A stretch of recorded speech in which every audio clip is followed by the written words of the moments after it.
নমস্কার, আমি বৈশাখী। শিল্প সাহিত্য বাই বৈশাখী চ্যানেলের সকল শ্রোতা বন্ধুদের স্বাগত জানাই। আজ আপনাদের বলবো কঠোরভাবে প্রাপ্তবয়স্কদের জন্য গল্প পৈশাচিক। গল্প পাঠ এবং লেখায় আমি বৈশাখী বিশ্বাস দেবনাথ। গল্পটি প্রথম থেকে শেষ পর্যন্ত শুনবেন। ভালো লাগলে অবশ্যই লাইক করবেন, কমেন্ট করবেন, শেয়ার করবেন এবং আপনাদের প্রিয় চ্যানেল শিল্প সাহিত্য বাই বৈশাখী সাবস্ক্রাইব করে বেল বাটন প্রেস করে পাশে থাকতে একদম ভুলবেন না বন্ধুরা। শিল্প সাহিত্য বাই বৈশাখী এখন চলে এসেছে ইউটিউব মিউজিক পডকাস্টে।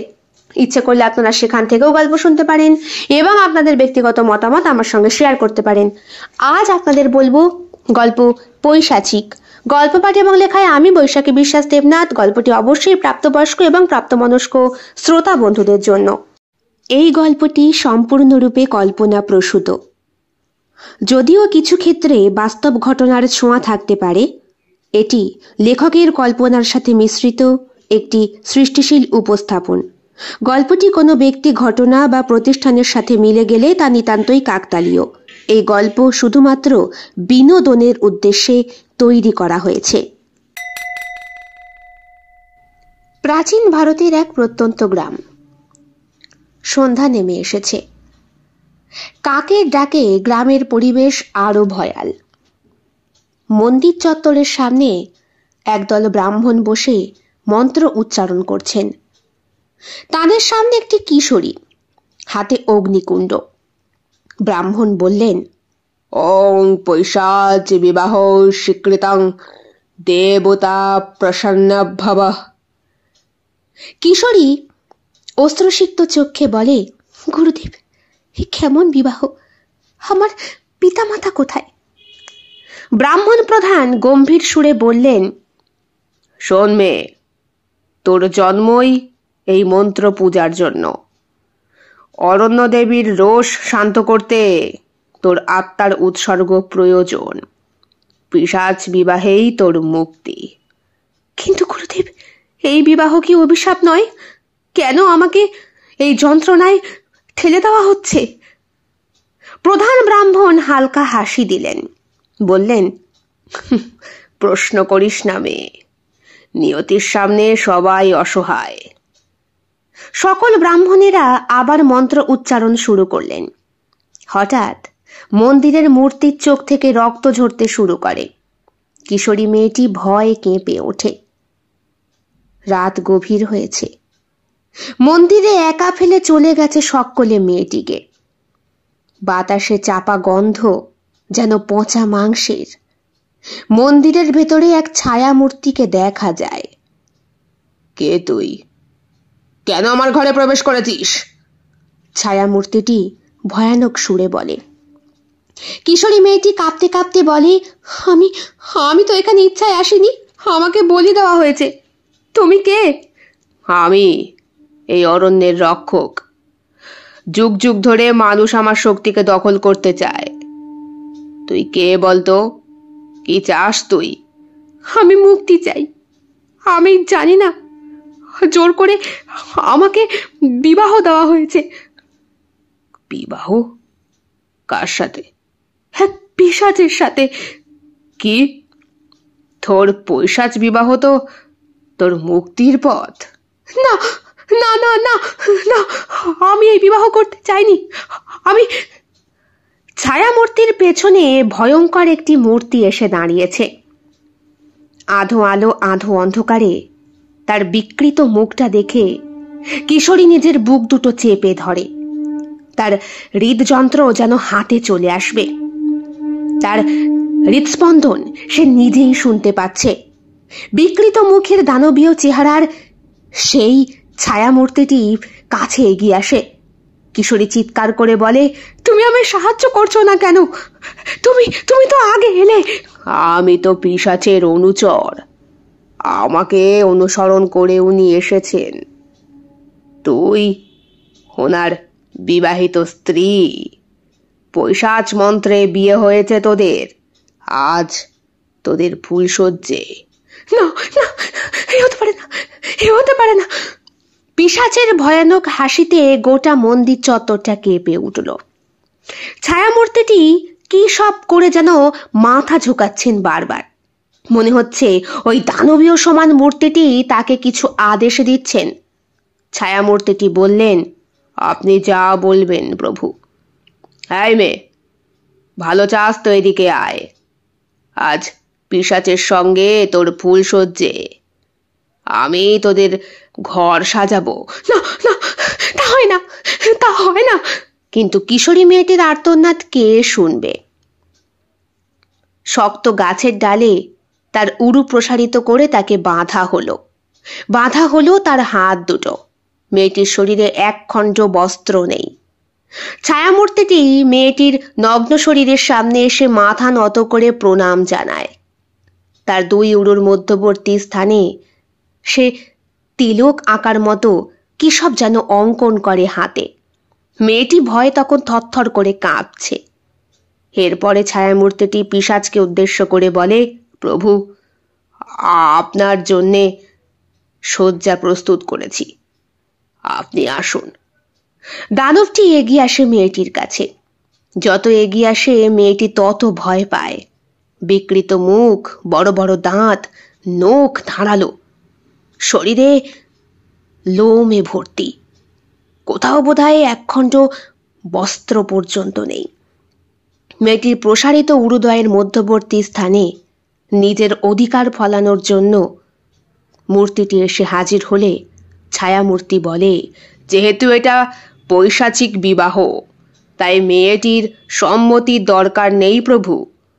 আপনার একার সম্মতিতেই এই বিবাহ সম্পন্ন হয়েছে, কাজেই এই বিবাহে আপনিই বর এবং আপনিই সব। আপনার স্ত্রীর ওপরে সম্পূর্ণ অধিকার আছে প্রভু। আপনি প্রস্তুত হন এবং এই ফুলসজ্জে সম্পন্ন করুন। ভুলে যাবেন না প্রভু, আপনার ঔরসে যে সন্তান জন্মগ্রহণ করবে সে গোটা পৃথিবীতে রাজত্ব করবে। অট্টহাসিতে ফেটে পড়ে পিশাচ। কিশোরী ভয়ে কাঁপছে। কিশোরীর উন্মুক্ত নরম স্থানে হাত বসায় পিশাচ। পিশাচের হাতের থাবার চাপে কিশোরী আরো চিৎকার করে ওঠে। এরপরে পিশাচ তার লকলকে জিহ্বা কিশোরীর সমস্ত শরীরে বোলাতে শুরু করে। পাশে দাঁড়িয়ে থাকা ছায়ামূর্তিটি কি সব অবদ্ধ মন্ত্র উচ্চারণ করছে জোরে জোরে। দেখতে পায় কিশোরী যেই মূর্তির সামনে তাকে জোর করে পিশাচের বউ করা হয়েছিল, সেই মূর্তির চোখ দুটো আবার জ্বলে উঠল। এরপরে ওর নাভি মূলের কাছে এসে পিশাচ হাত রাখে এবং নোকের থাবা প্রসার করে সেই নাভি মূলের ভেতরে। রক্ত বেরিয়ে আসার সাথে সাথে কিশোরী চিৎকার করে ওঠে। তারপর প্রসারিত উরুদয়ের মধ্যবর্তীতে পিশাচ নিজের অধিকার ফলায়। কিশোরীর আর জ্ঞান নেই, সে অজ্ঞান হয়ে গিয়েছে। এদিকে তার উন্মুক্ত স্থান থেকে রক্তপাত শুরু হয়েছে। পিশাচ তাকায় ছায়ামূর্তির দিকে। ছায়ামূর্তি পিশাচকে শান্ত করে বলে, প্রভু, আপনার কার্য সম্পন্ন। আপনার ঔরস প্রবাহিত হবে এই রমণীর শরীরে, আর সেইখান থেকেই যে সন্তান জন্মগ্রহণ করবে সে এই গোটা পৃথিবীতে রাজত্ব করবে। ঠিক তখনই গ্রামের মানুষের হৈ হৈ শোনা যায়। এই এই কে কে? শোরগোলের শব্দে ছায়ামূর্তি এবং পিশাচ বোধহয় ভয় পেয়েছিল। আগুন তারা ভয় পায়। ছায়ামূর্তিটি পিছু হটতে শুরু করে, তার সঙ্গে সেই পিশাচটিও। কিশোরী গাছের সাথে শক্ত করে বাঁধা, তার উরু থেকে টপ টপ করে রক্ত ঝরে পড়ছে, কিন্তু সেখানে পিশাচের বীর্যের ধারা প্রবাহিত হয়েছে তীর বেগে। হেই হেই পদ্ম, পদ্ম চোখ খোল, পদ্ম। ছেলেটি পদ্ম পদ্ম বলে বারবার ডাকে কিশোরী মেয়েটিকে। চোখ খুলে কিশোরী মেয়ে পদ্ম বলে, আমি পারলাম না বিক্রম। তোর কিচ্ছু হবে না, কিচ্ছু হবে না। এই কে কোথায় আছো? এই মন্দির পোড়াও, শিগগির এই মন্দির পোড়াও। গ্রামের লোকজন একত্রিত হয়ে কেরোসিনের বোতল এনে মন্দিরের চারদিকে ছিটিয়ে সেখানে আগুন জ্বালিয়ে দেয়। ততক্ষণে পদ্মকে উদ্ধার করে নিয়ে এসেছে বিক্রম। কোলে করে পদ্মকে বাড়ি পর্যন্ত নিয়ে আসে সে। পদ্মর শরীরটা দেখে ভয়ে কেঁদে ওঠে ওর বাবা মা। মেয়েকে বুকে জড়িয়ে বলে, সর্বনাশটা হয়েই গেল। এত বছর ধরে মেয়েকে লুকিয়ে লুকিয়ে রেখেও কোনো লাভ হলো না। অভিশাপ, অরণ্যের অভিশাপ। জানোই তো, আমাদেরই ভুল হয়েছিল। জন্মতিথি পূর্ণ হবার কথা ছিল ওর গতকাল। আমরা তার আগেই ওকে নিয়ে এলাম। সারাদিন ও নিখোঁজ থাকলো। আমার মাথায় যে কেন এলো না, তুমি আমার মেয়েটার জীবন শেষ করে দিলে, শেষ করে দিলে। বিক্রম বলে, এসব তোমরা কি বলছো জ্যাঠা? কিসের অভিশাপ? কি হয়েছে? তুই জানিস না, তুই শহর থেকে আসা ছেলে। আমাদের গ্রামের একটা অভিশাপ আছে। অরণ্যের রোষ পড়ে আমাদের ওপরে। 16 বছর বয়সে একটা মেয়ের সঙ্গে পিশাচের বিয়ে দিতে হয়। আর এই মেয়ের গর্ভে যে সন্তান হয় সেই গ্রামের মোড়ল হয়। না হলে যে আমাদের গ্রামে সবকিছু ধুলিস্যাৎ হয়ে যাবে। কেন কেন হবে? ওই যে পিশাচের অভিশাপ রে। তাই বলে এক একটা মেয়েকে এইভাবে বলি, আর পদ্মকেই বা? আমারই তো হিসেবে ভুল হয়ে গিয়েছিল রে বাবা। না হলে ওর মামার বাড়ি কলকাতা থেকে ওকে আমি নিয়ে আসি বল। জন্মানোর পরই যখন 5 বছর হলো, যখন ওর জন্মের সব লগ্ন পরীক্ষা করে পুরোহিত মশাইরা বললেন 16 বছর বয়সে বিবাহিত আমার মেয়েই হবে, আর ওর গর্ভে নাকি এমন সন্তান জন্মাবে যার 7 পুরুষ এই গ্রামে মোড়ল হবে, এমনকি এই গ্রাম শস্য শ্যামলা সুজলা সুফলায় ভরে উঠবে। আমার তো মাথায় কাজ করছিল না রে বিক্রম। তাই তো আমি পাঠিয়ে দিয়েছিলাম। কিন্তু এখন কি হবে? পদ্মজি অজ্ঞান হয়ে গেছে। ওকে এক্ষুনি ডাক্তার দেখাতে হবে। দাঁড়াও, তোমাদের সাহস কি করে হয়? পিশাচের কাছে বিয়ে দেওয়া এই মেয়েকে তোমরা ঘরে তুলেছ? ও পিশাচের বউ। ওকে জঙ্গলে রেখে দিয়ে আসতে হবে। ওইখানেই সে গর্ভ ধারণ করবে এবং সন্তান জন্ম দেবে।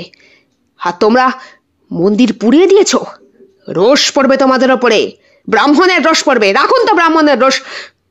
আমার মেয়েকে নিয়ে আমি আজই গ্রাম ছেড়ে চলে যাব। এই ভিটে বাড়ি সম্পত্তি আমার কিচ্ছু লাগবে না। আপনারা এগুলো ভোগ করুন, বলে পদ্মর বাবা। সেই দিনই ভোরের ট্রেন ধরে বিক্রম, পদ্মর বাবা মা সহ গ্রামের অনেকেই গ্রাম ছেড়েছিল। মন্দিরের ভেতর থেকে তখনও পিশাচের চিৎকার ভেসে আসে। আর একটু আস্তে ড্রাইভ কর, এত জোরে চালাচ্ছিস। আমার তো পিলে চমকে উঠেছে। ভয় পাচ্ছিস কেন? ভয় পাবো না।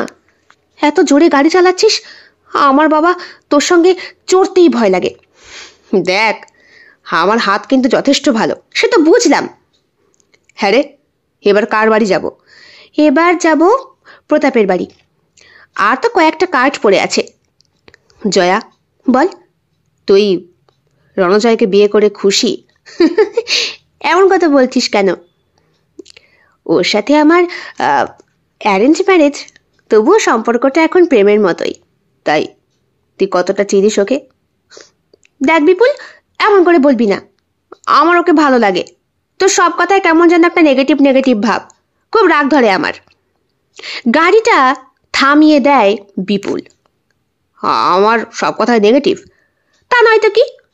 আসার পর থেকে লক্ষ্য করছি বাংলার 5 করে মুখটা বসে আছিস। কেন রে? রণকে বিয়ে করছি বলে তোর হিংসে হচ্ছে? হিংসে না, চিন্তা। কিরকম? তুই যাকে ভালো করে চিনিস না তাকে কি করে বিয়ে করতে পারিস? বাদ দে বাহাদুরের কথা। তুই গাড়ি চালাবি নাকি আমি ট্যাক্সিতে উঠবো? চালাচ্ছি। আবার গাড়ি স্টার্ট করে বিপুল। জয়া গুনগুন করে একটা গান গাইছিল। সবকিছু কত তাড়াতাড়ি শেষ হয়ে যাচ্ছে, তাই না? এসব কি বলছিস বিপুল? তোর মাথা ঠিক আছে তো? আমার মাথা ঠিক নেই। আমার গাড়িতে বসে ও নিমন্ত্রণ কার্ড বিলি করছে। হ্যাঁ রে রাহুল, ও আমার বুকের যন্ত্রণাটা বোঝে না। দেখ, তুই তো ওকে কোনোদিন প্রপোজ করিসনি, কি করে বুঝবে ও? আচ্ছা তিয়াশা, তুই তো বুঝিস, বল আমি ওকে কতটা ভালোবাসি। সে কবে থেকে? কলেজের ফার্স্ট ইয়ার থেকে। এতগুলো বছর একসাথে পড়াশোনা করলাম, এতবার ওকে বোঝানোর চেষ্টা করলাম, তবুও কি মেয়েটা বোঝে না? এখন আর বলে লাভ নেই। কথাটা বলল তিস্তা। ক্যাফেতে বসে রয়েছে ওরা বেশ কয়েকজন বন্ধু বান্ধব। সবার কাছে বিয়ের কার্ড পৌঁছে দিয়ে এসেছে জয়া, আর তারপরই যত ফোন আসছে বিপুলের কাছে। সবারই এক কথা, কি রে, হাউ ইজ দিস পসিবল? বিপুল সকলকে লিখেছে, পরশু ক্যাফেতে আয়, একটা মিটিং রেখেছি সবার সাথে। সেইখানেই কফির ওপর কফি খাওয়া হচ্ছে, স্ন্যাক্স খাওয়া হচ্ছে, আর গভীর আলোচনা চলছে। জয়ার স্বামী রণজয় বিদেশ থাকা পাত্র, পেশায় ইঞ্জিনিয়ার, বিরাট মোটা অঙ্কের ইনকাম তার। এখানে যারা ক্যাফেতে বসে রয়েছে, তিস্তা, বিপুল, রাহুল, আরো কতকে, সকলেই মোটামুটি কাজ করে, তবে রণজয়ের মতো মাইনে কেউ পায় না। জয়ার বিয়েটা হট করেই ঠিক হয়ে গিয়েছিল, আর হুট করেই সিদ্ধান্তটা সবাইকে জানিয়েছিল জয়া। প্রথমে সোশ্যাল মিডিয়ায় আপলোড, সেখানে অ্যাবাউটে গিয়ে নিজের সবকিছুই চেঞ্জ, সেখানে ম্যারেজ অপশনটা অন হয়ে যেতেই বিপুলের বুকের ভেতরের ঘন্টি বাজতে শুরু করে। এরপরে 7 দিনের মধ্যেই বিয়ের কার্ড, সব কিছু প্রস্তুত। কিন্তু বেচারার এখন অবস্থা শোচনীয়, কি করবে বুঝে উঠতে পারছে না। তিস্তা ওর ঘাড়ে হাত রেখে বলে, চিন্তা করিস না, তোর ঠিক জুটে যাবে একটা। এত সুন্দর হ্যান্ডুমার্কা একটা চেহারা বানিয়েছিস, দেখতে একেবারে দৈত্যের মতো লম্বা। আড্ডা মারিস না, ভাল লাগছে না। চেহারা দিয়ে বা হলো কি? জয়াকে দেখছিস তো, কিছুই বোঝে না, বিয়ে বিয়ে করে ড্যাং ড্যাং করে নাচ করছে।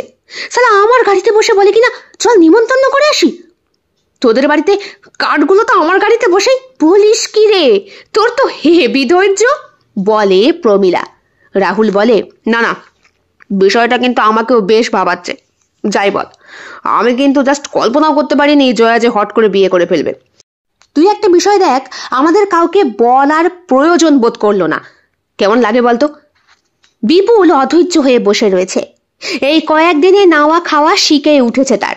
অফিসেও ঠিকঠাক যাওয়া নেই, দাড়ি গজিয়ে অবস্থা খারাপ। হ্যাঁ রে বিপুল, তোর বাড়িতে কিছু বলেছিস? না। তোর বাড়িতে তোর এরকম অবস্থা দেখে কোনো প্রশ্ন করছে না? সে তো করছে, কি বলবো মাকে? যাকে ভালোবেসেছি সে আমার দিয়েছে। হাতে একটা ইশারা করলো বিপুল। তাই দেখে তিস্তা, প্রমীলা সকলে কি হাসি। রাহুল বলল, তুই এখন কি চাইছিস বলতো? আমি চাইছি ওকে তুলে নিয়ে আসতে। তুলে নিয়ে আসবি, বলে প্রমীলা। কি করবি? কি করব? তুলে নিয়ে বিয়ে করব। সে করতেই পারিস, প্রাচীন ভারতে এমন অনেক বিয়ের রীতি আছে। এটাকে কি বলবে রে রাহুল? গান্ধর্ব? সে আমি বলতে পারবো না, তুই বাংলা নিয়ে পড়েছিস, তুই জানিস, তুই বল। আমারও ঠিক মনে পড়ছে না। যদি ও রাজি থাকে তবেই বোধহয় গান্ধর্ব, না হলে বোধহয় নয়। গান্ধর্ব না গন্ধর্ব, কথাটা বলে রাহুল। এই দেখ, তুই আমার পেছনে লাগবি না, যা বলছি বলছি। নাও, নিজে পড়াশোনা করলি আর ভুলভাল উচ্চারণ করছিস। দেখ বিপুল, ওইসব ঝুঁকি নিস না, কি থেকে কি হয়ে যাবে। তারপরে ওর সঙ্গে যেই পাত্রের বিয়ে ঠিক হয়েছে সে কিন্তু রীতিমতো প্রভাবশালী, কাজেই তুই খুব একটা চান্স কিন্তু পাবি না ওর কাছে। একটা কাজ করলে হয় না? ওদের কথার মধ্যে অনেকক্ষণ ধরে চুপচাপ ভদ্রসভ্য ছেলের মতো বসেছিল রাজা। এবার বলল, শোন না, ওকে বলি তোর তো কদিন পরে বিয়ে, চল আমরা কোথা থেকে একটু ঘুরে আসি। সেখানে আমরা প্রত্যেক বন্ধু মিলে ওর মাথাটা খাবো। মানে বিপুল যে ওর কাছে কতটা গুরুত্বপূর্ণ সেই নিয়ে ওকে একটু জ্ঞান ট্যান ঝাড়বো। এতে যদি ওর মতের একটু বদল হয়, আমার মনে হয় না পারবি, বলে তিস্তা। প্রমীলা বলে, আমারও একমত, মনে হয় না হবে। যেভাবে বিয়ের কার্ডও ছড়াচ্ছে তাতে তো মনে হচ্ছে সবাইকে দেখাচ্ছে, দেখ আমার কত ভালো ছেলের সঙ্গে বিয়ে হয়। তোর এসবে পড়বে না। আইডিয়াটা একদম ভালো লাগলো না রে রাজা। বিপুল বলে, ঠিক বলেছিস, এখন এটাই শেষ রাস্তা। মানে তুই এসব করবি, বলে প্রমীলা। হ্যাঁ, প্রয়োজন আমি তাই করব, তোরা আমার সঙ্গে যাবি। না না বাবা, আমার কাজ নেই খেয়ে, আমার অনেক কাজ পড়ে আছে, আমি যেতে পারবো না। বিপুল ঘুরে তাকায় রাহুলের দিকে। দেখ, তুই অফিস কামাই করছিস, এবার আমি কামাই করলে কিভাবে চলবে বলতো? ঝাড় তো দুজনকেই খেতে হবে। তাহলে আমার সাথে কে যাবে? রাজা বলে, আমি যাব। আর ওইদিকে তিস্তা বলে, এই আমি যাব, প্রমীলা না যাক, আমার কোনো আপত্তি নেই। তাহলে রাজি করাবে কি করে? আজকেই রাতে ফোন করে। খাওয়া দাওয়ার পর সবে ফোনটা নিয়ে বসেছে জয়া। রণজয়কে এবার মেসেজ করতে হবে। হঠাৎ করেই ফোন আসে। হ্যাঁ বল, এত রাতে ফোন করলি, কি ব্যাপার? শোন না জয়া, তোর কাছে একটা আবদার করব, রাখবি? বল। তোর তো বিয়ের আর কয়েকদিন মতো বাকি। চল না আমরা বাইরে কোথাও গিয়ে একটা ব্যাচেলার পার্টি করি।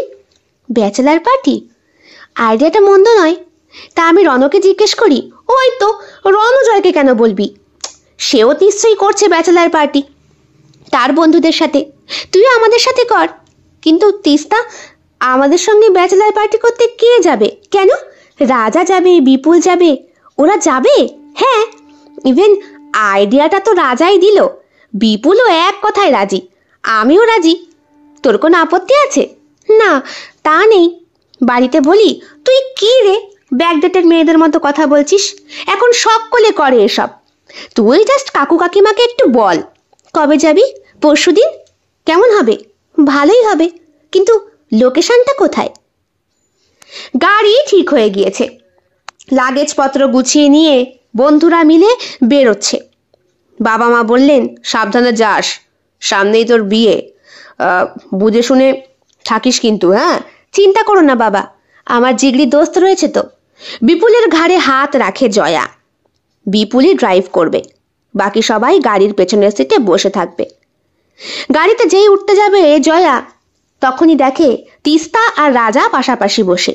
ও, তোমরা কপত কপতি বসে পড়েছ? এই সুযোগে তোদেরও একটা সুযোগ, তাই না রে, একটু ঘুরে আসার? যা বলেছিস। মালটাকে কবে থেকে ভালোবাসি, একদমই স্বীকার করে না। তুই আমার ভালোবাসিস? বাসি তো, তাহলে চুমু দে। সবসময় তোর অসভ্যতা আমি। জয়া উঠে বসে বিপুলের কাছে। বিপুল ড্রাইভ করছে, জয়া পাশে বসে। হ্যাঁ রে, আমরা কোথায় যাচ্ছি রে? মুকুন্দপুর। সেটা আবার কোথায়? আমার পূর্বপুরুষের গ্রাম। বহু বছর আগে আমার বাবা চলে এসেছিল আমার মাকে নিয়ে। তারপর থেকে ওখানকার ভিটে বাড়ি সবই পড়ে আছে। দু একদিনের জন্য যাওয়া। পারবি না একটু পরিষ্কার টরিষ্কার করে নিতে? হ্যাঁ পারবো, আমার তো এখন থেকে কেমন একটা অ্যাডভেঞ্চার ভাব লাগছে। হ্যাঁ রে, তুই খুশি না? জয়ার মুখটা কেমন যেন কালো হয়ে গেল। তোর মুখটা এমন ভার হলো কেন? না না, এমনি, চল। সন্ধ্যের আগেই পৌঁছে গেল ওরা মুকুন্দপুরে। সুন্দর একটা গ্রাম। শহুরের ছেলেরা মেয়েরা গ্রামে এসে মাটিতে পা রেখেই নতুন স্বাদ খুঁজে পায়। জয়া, তিস্তা, রাজা এদেরও ঠিক তাই হলো। গাড়ি দাঁড় করিয়েছে বিপুল একটা চায়ের দোকানের সামনে।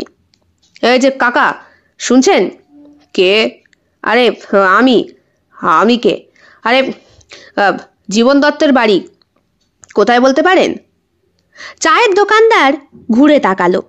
কার বাড়ি? জীবন দত্ত। জীবন দত্ত? কিন্তু উনি তো এখানে এখন থাকেন না।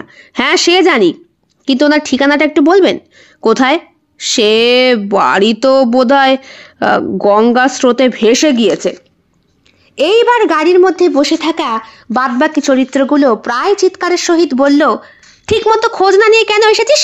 আরে দাঁড়া, ব্যাপারটা বুঝতে দে। ওনার বাড়ি ভেসে গিয়েছে মানে? সে অনেক বছর আগের কথা। বাড়িতে মানে গঙ্গায় গ্রাস করেছে, বন্যা হলো সেবার। তা তুমি কে? আমি জীবন দত্তেরই বংশধর, বলতে পারেন। সঙ্গে সঙ্গে লোকটি চায়ের দোকানটা বন্ধ করে দিল।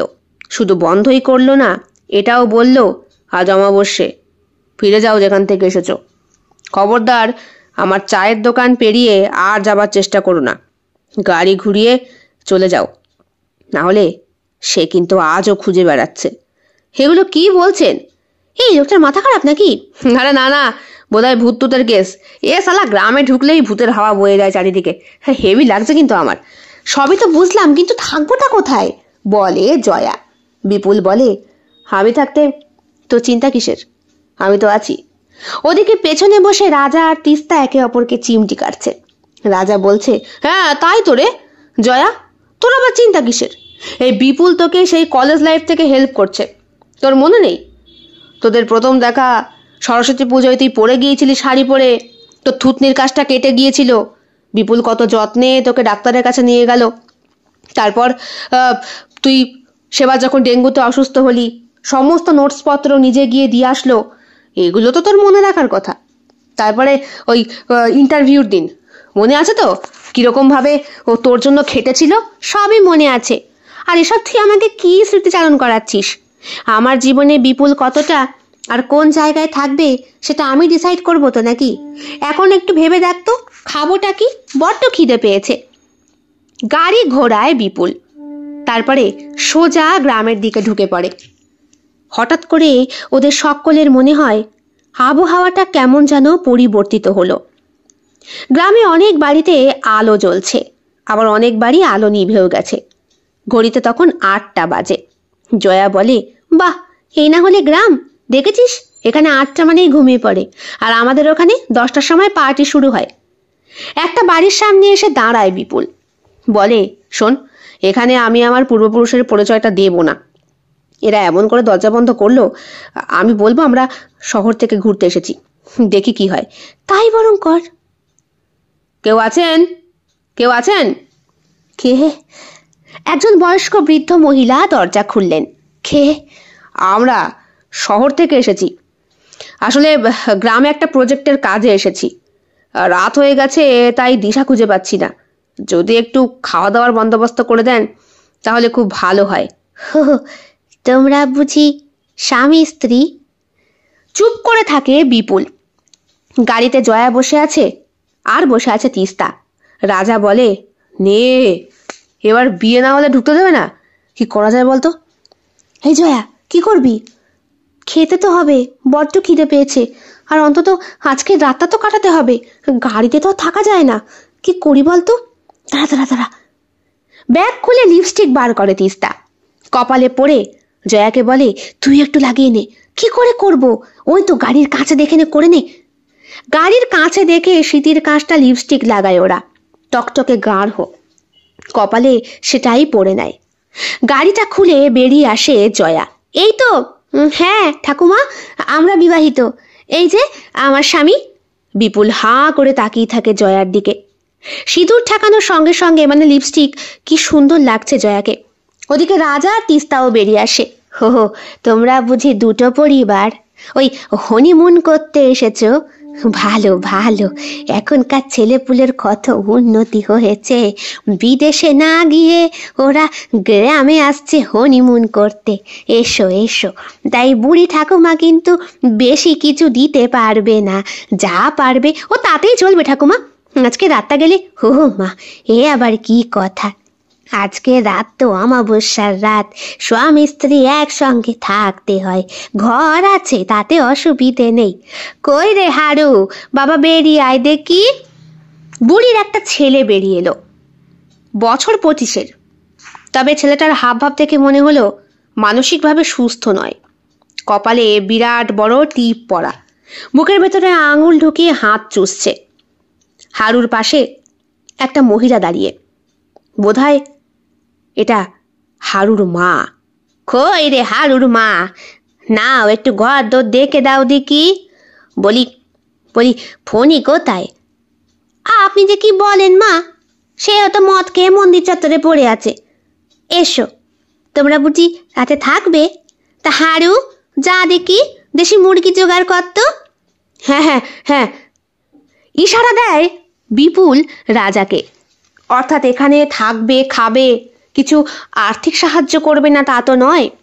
ঘরের ভেতরে ঢুকেই বোঝাই যাচ্ছে বেশ গরিব পরিবার।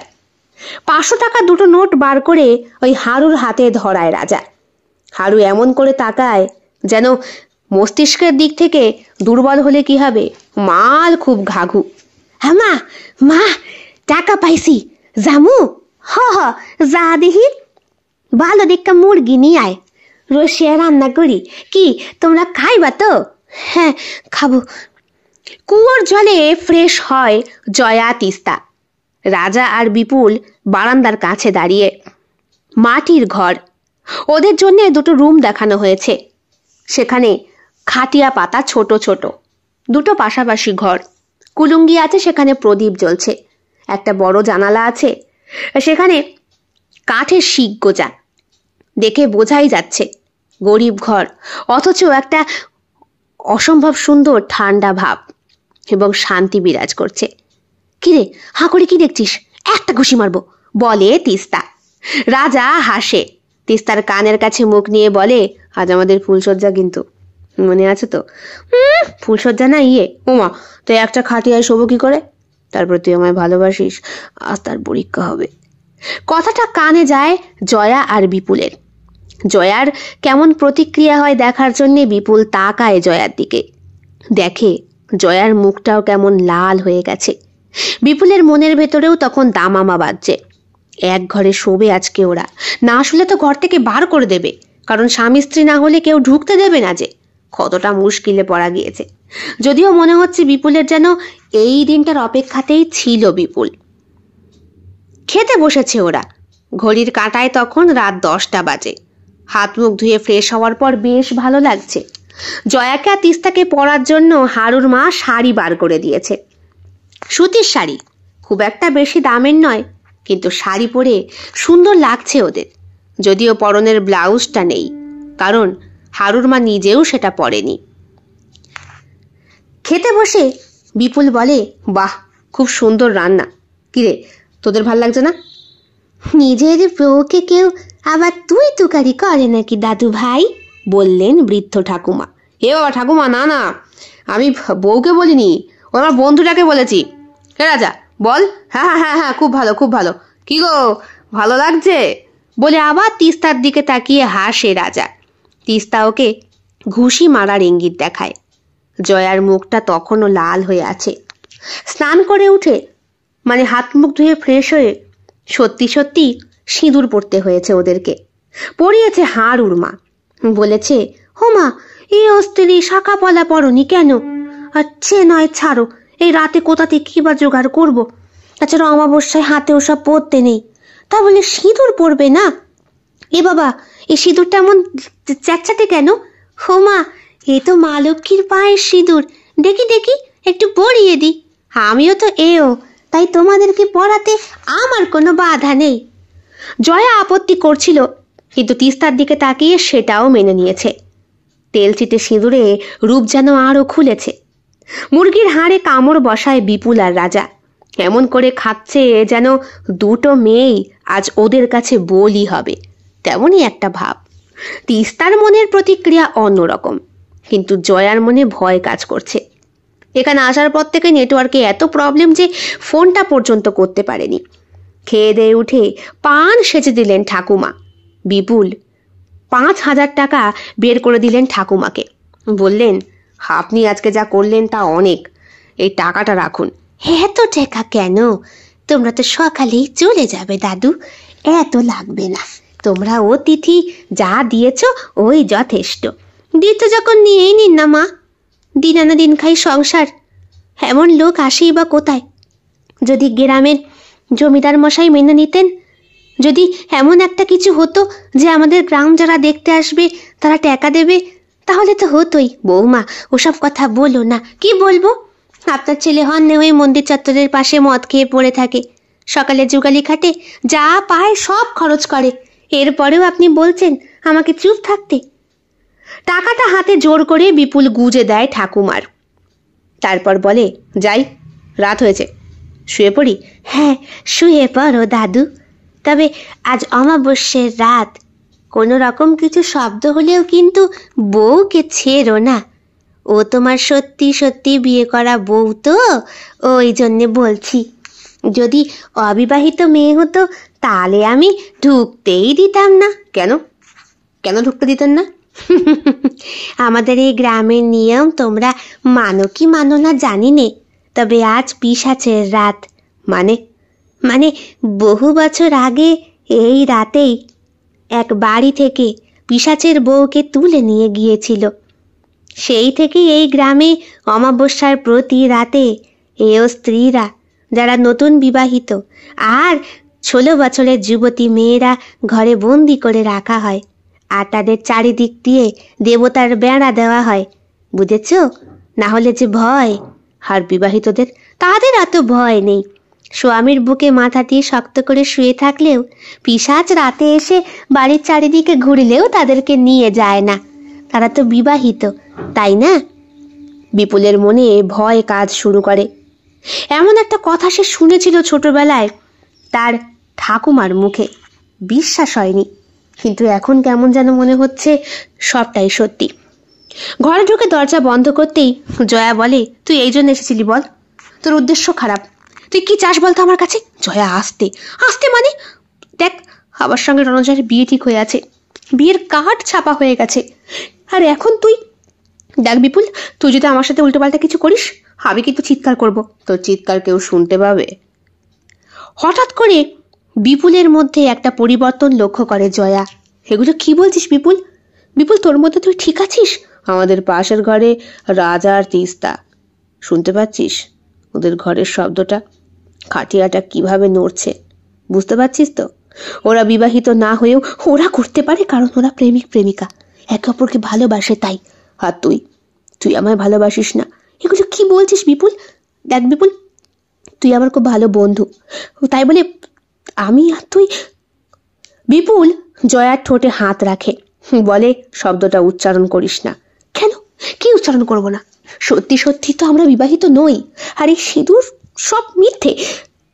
ঠিক তখনই জানলা দিয়ে একটা ছায়া মূর্তি বেরিয়ে আসে। জয়া তাকিয়ে থাকে সেই ছায়া মূর্তির দিকে। মাটির দেয়াল ভেদ করে সেই ছায়া মূর্তি জয়ার দিকে এগিয়ে আসে। জয়া বলে, বিপুল, ওটাকে, ওটাকে বিপুল? হ্যাঁ বিপুল, আমি জানি না, তোকে বললাম কিছু বলিস না। তুই মানে? গ্রামের মানুষরা অনেক কিছু বিশ্বাস করে জয়া, তারা পৈশাচিক বিবাহে বিশ্বাস করে। মানে? বহু বছর আগে আমার মাকেও এভাবেই বিয়ে দেওয়া হয়েছিল। তারপর? আমার মাকে নিয়ে আমার বাবা বিক্রম পালিয়ে যায়, তার গোটা বংশ পালিয়ে যায়। কিন্তু কিন্তু কিন্তু কিন্তু আমার শরীরে সেই পিশাচের রক্ত রয়ে গিয়েছে। আমি সেই পিশাচের সন্তান। মানে? জয়া ঘুরে তাকায় বিপুলের দিকে। যেই ছায়ামূর্তিটা বিপুলের দিকে আর জয়ার দিকে এগিয়ে আসছে সেটা আসলে বিপুলেরই প্রতিমূর্তি। বিপুলকে দেখে অবাক হয়ে যায় জয়া। এতক্ষণ যেই বিপুলকে সামনাসামনি সে দেখেছিল, এ বিপুল সেই বিপুল নয়, বরং আকাশ পাতাল পার্থক্য তার মধ্যে। চেহারা এক দানবের রূপ নিয়েছে বিপুলের। মুখে বড় বড় দাঁত, নখ এবং লোমশ চামড়া। বিপুল বলে, আমি আমি জানতাম না প্রতি অমাবস্যায় কেন আমার এমন হতো। মাকে জিজ্ঞাসা করতেই মা বলেছিল কোনো অবিবাহিত মেয়েকে আমার সাথে এক ঘরে থাকতে না। তাহলে তাহলে তাহলে কি হবে? যেই কাজ পিশাচ সম্পন্ন করতে পারেনি সেটা পিশাচ আমার মধ্যে দিয়ে সম্পন্ন করবে। জয়া, তোকে আমি ভালোবাসি, আমি জানি না কি হবে, তবে জয়া, জয়া দেখ, আমার এই রূপ দেখে ভয় পাস না। দেখ দেখ, আমি তোকে সত্যি সত্যি বিয়ে করব। আমি তোকে ভালো রাখবো। আমি পিশাচতন্ত্রের বিয়েতে বিশ্বাস করি না, আমি দুটো মনের মিলনকে বিশ্বাস করি। দেখ, এখন যদি আমি জোর করে তোর উপরে আমার আধিপত্য ফলাই, আমি জানি তুই কিচ্ছু করতে পারবি না, কিন্তু ভুল বলছিস বিপুল, ভুল বলছিস। এখন এসব চলে না, এখন যুগ বদলেছে। জয়া পিছু হটতে শুরু করে।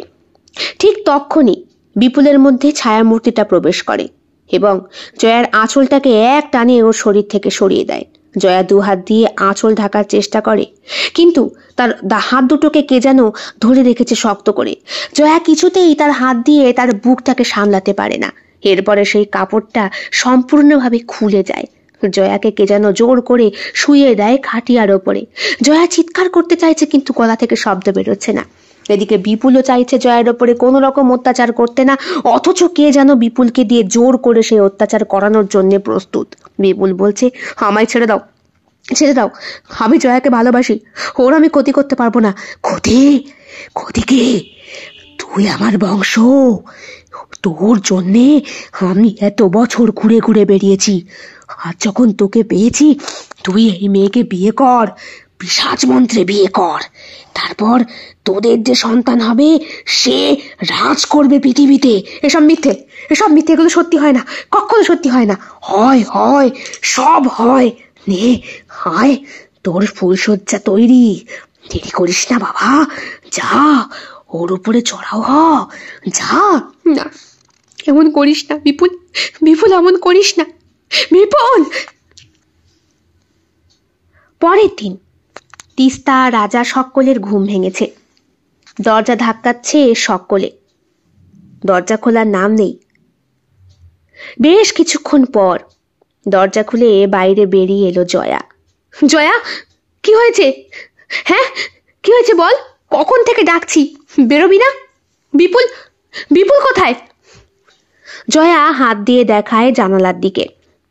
জানালা যেটা কাঠের মতো শিক দিয়ে গোঁজা ছিল, সেই জানলাটা কেমন ভাবে যেন ভাঙা। মাটির দেওয়াল ভেদ করে একটা মস্ত বড় শরীর যাতায়াত করেছে এই ঘরের ভেতর দিয়ে। জয়া বলে, আমার কথা তোরা বিশ্বাস করবি? বিপুল চলে গেছে, ও আসলে একটা পিশাচ। মানে? এগুলো কি বলছিস তুই? বলে রাজা। মানছি তোর বিপুলকে পছন্দ ছিল না, তুই ওকে ব্যবহার করেছিস। দেখ, আমরাও সেটা কালকে আলোচনা করেছি। হ্যাঁ, বুঝতে পেরেছি তোর বিয়ে হয়ে যাওয়াটাই দরকার, আর রণজয় তোর পক্ষে আইডিয়াল। বিপুলের জন্য তোর থেকেও বেটার অপশন আছে, কিন্তু সে এখন কোথায়? বিপুল, হাই বিপুল, বিপুল। জয়া নিজের পেটের ওপর হাত রাখে। তলপেটের ভেতরটা কেমন যেন হচ্ছে। গত রাতের কথা জয়া কাউকে বলতে পারে না, শুধু এটুকু বলে, আমাকে বাড়ি দিয়ে আয় প্লিজ, 7 দিন পর আমার বিয়ে, বিয়েটা তো হয়ে যাক। জয়ার ঘাড়ের কাছে হাত রাখে তিস্তা। সেখানে নখের হাঁচড়ের দাগটা স্পষ্ট। গতকাল রাতে বিপুল বারবার বারণ করা সত্ত্বেও বিপুলের ভেতরে পিশাচ প্রবেশ করেছিল এবং জয়ার সমস্ত সতীত্ব হরণ করেছে সে। শুধু তাই নয়, নিজের বংশবৃদ্ধির জন্যে তার শরীরের ভেতরে ঔরসও প্রবেশ করিয়েছে। জয়া জানে অনেক দেরি হয়ে যাবে, এই সন্তানকে সে কোনো রকমেও নষ্ট করতে পারবে না। কিন্তু বিয়ের পরে অ্যাক্সিডেন্টলি তো বাচ্চা নষ্ট হয়ে যেতেই পারে। তিস্তা জয়ার ঘাড়ে হাত রেখে বলে, ওর তো জ্বর এসেছে। রাজা, তুই শিগগিরই গাড়িটা বার কর, তুই তো ড্রাইভ করতে পারিস। কিন্তু বিপুল, বিপুল, বিপুল, বিপুল চলে গেছে। ও ঠিক সময় মতো ফিরে আসবে। কোথায় গেছে? ওর পৈতৃক ভিটে দেখতে। এটা আগে বলবি তো। শুধু শুধু তোকে আমরা দোষারোপ করছি, তাহলে আমরা বেরিয়ে যাই নাকি? আর এনাদেরকে বলে যাই, এনারাই না হয় খবর দেবে। জয়া সম্মতি জানায়। গাড়ি স্টার্ট করে বেরিয়ে যায় ওরা। ঠাকুমা থেকে শুরু করে হারু, হারুর মা অবাক দৃষ্টিতে তাকিয়ে থাকে জয়ার দিকে।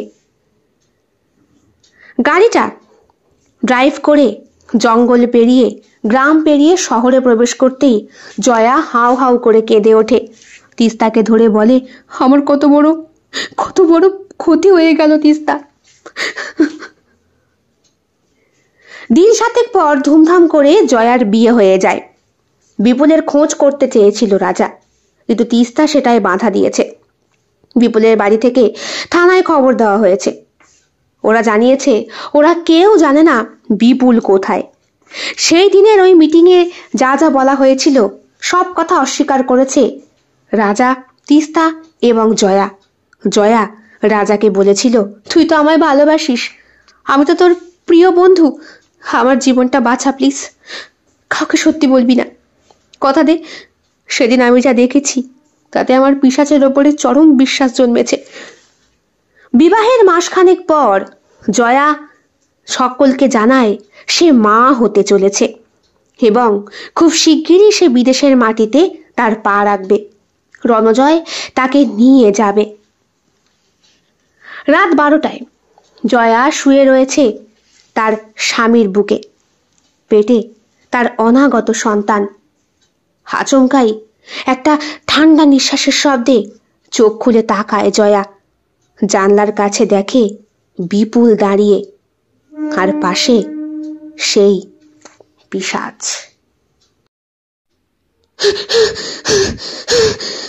জয়া, জয়া, কি হয়েছে? রণ, ওই দেখো, ওই দেখো। কি কি হয়েছে? চশমাটা পরে রণজয়। জয়া জানালার দিকে কিছু একটা দেখাচ্ছে।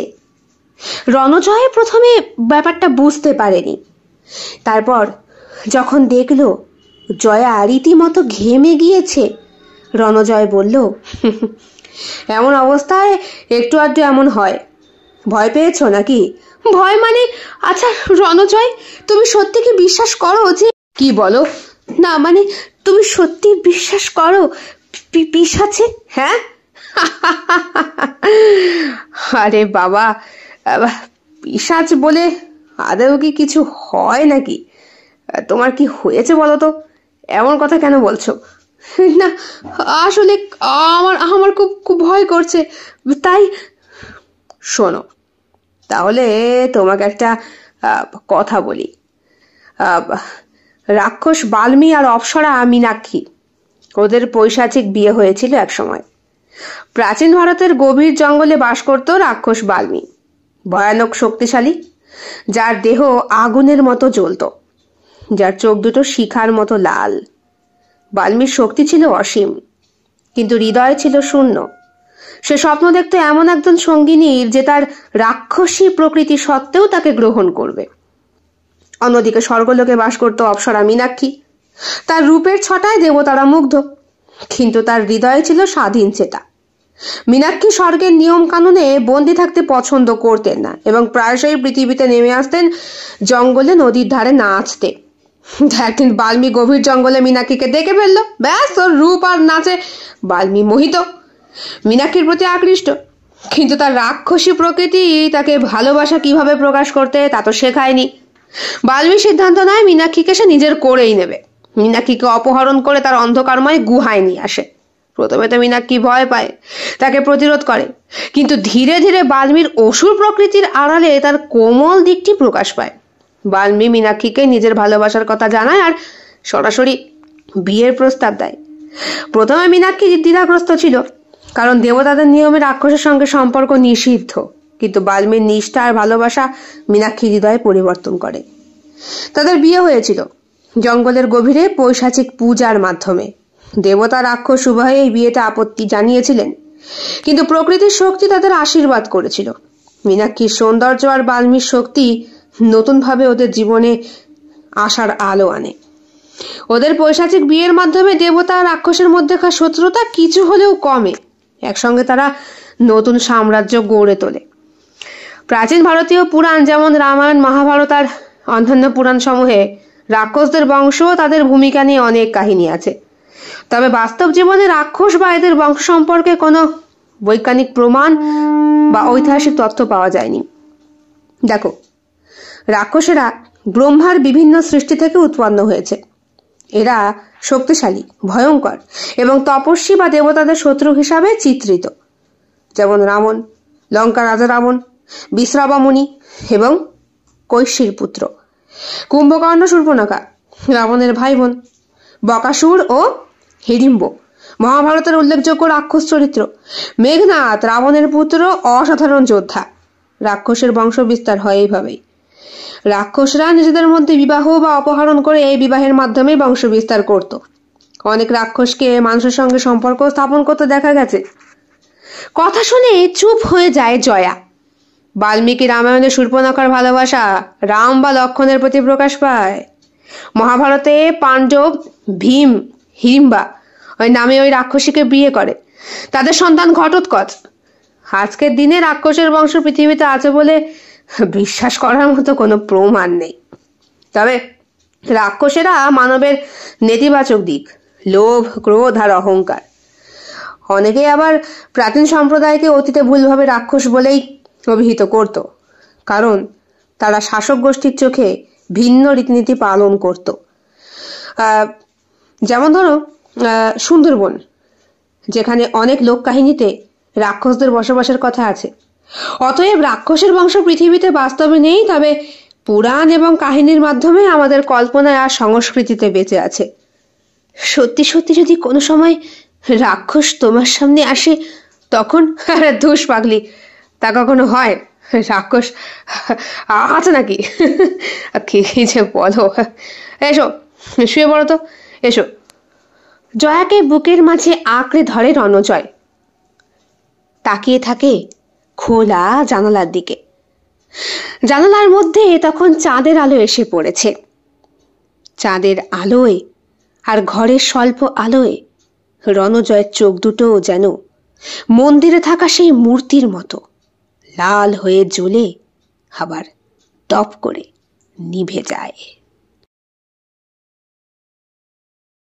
কেমন লেগেছে আজকের গল্প কমেন্ট বক্সে কমেন্ট করতে একদম ভুলবেন না। ভালো লেগে থাকলে অবশ্যই লাইক করবেন, কমেন্ট করবেন, শেয়ার করবেন এবং আপনাদের প্রিয় চ্যানেল শিল্প সাহিত্য বাই বৈশাখী সাবস্ক্রাইব করে বেল বাটন প্রেস করে পাশে থাকতে একদম ভুলবেন না বন্ধুরা। দেখা হবে খুব শিগগিরই আগামীকাল সম্পূর্ণ নতুন একটি ভিন্ন স্বাদের গল্পের সঙ্গে। আপনাদের সকলের উপস্থিতি একান্তভাবে কামনা করি। সকলে খুব ভালো থাকবেন, সুস্থ থাকবেন এবং একইভাবে সাহায্য এবং সহযোগিতার হাত বাড়িয়ে দেবেন। সবাই ভালো থাকবেন। শুভরাত্রি।